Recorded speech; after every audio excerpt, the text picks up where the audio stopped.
Welcome to Win the Day from Back to the Bible. I'm your coach, Pastor Nat, and today we're going to talk about the power of influence.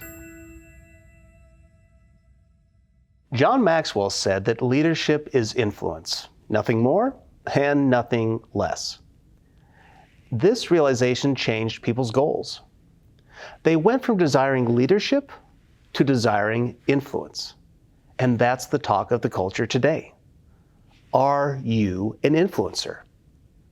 How many people are you influencing? You see, your value and your worth are not based on your title anymore, but on your level of influence. This game of influence and approval is nothing new. The performance trap has been a snare for people since the fall of Adam and Eve.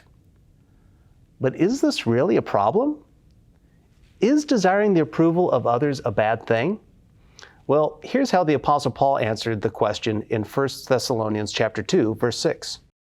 Nor did we seek glory from people, whether from you or from others, though we could have made demands as apostles of Christ. Paul is continuing his argument that the gospel and the apostles are delivering the true message with the right motives. Now remember, religion was a big business at the time of Paul. Well, today, religion is still a big business. And people produce what sells.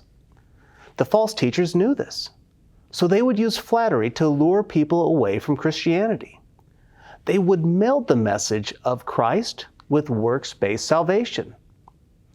They would blend the gospel with pagan worship or sexual expression. And guess what? It made money. Paul, the apostles, and Jesus had no desire to accumulate wealth or manipulate people to come to the Savior. They came with the true gospel with right motives. That's why Paul says, nor did we seek glory from people, whether from you or from others, though we could have made demands as apostles of Christ. I like the paraphrase version of this verse.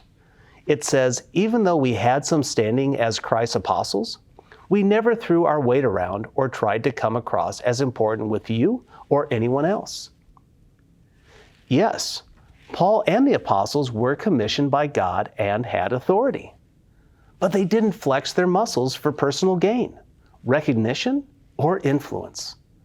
They were humble servants of their Lord and Savior Jesus Christ. Their message was right, and their hearts were pure. Today, ask yourself, am I doing what I am doing for the approval of God or others? Am I saying or not saying something because of how someone will treat or view me? God desires and deserves our right words and actions, of course, with right motives. As Charles Stanley said, obey God and leave the consequences to Him. When we do this, friend, we will win the day.